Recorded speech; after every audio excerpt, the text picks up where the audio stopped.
Hey, what's up? It's Alex. Today I'm going to talk to you about the glottal stop. A glottal stop is when your throat closes just a little bit and it prevents the air from coming out. So if I say ah and then I close my throat, ah, ah, then you can hear my voice stopped.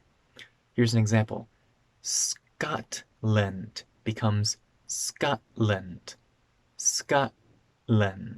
Let's look at how it appears. It usually appears as a form of the letter T. So when T is before an N or an L, and sometimes at the end of a word, the T becomes a simple glottal stop, where my tongue doesn't go into the T position. Instead, my throat closes and the sound is cut off. Here's an example. Scotland becomes Scotland. Scotland. You can see my tongue isn't even touching my teeth here. Scotland. Scotland. My throat is controlling that break in my voice. Another one is button. In American English, we always say this as button. Button. Button. Very similar is the word mountain. We say mountain. Mountain. Mountain. I'm not saying mountain.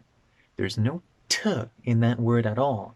It's just two N sounds broken by a glottal stop. Mountain. And one more example, lightning. Lightning. It's not lightning. We say lightning. Lightning. Now, how do you make that sound? Like I said, today in modern Mandarin, there is no glottal stop.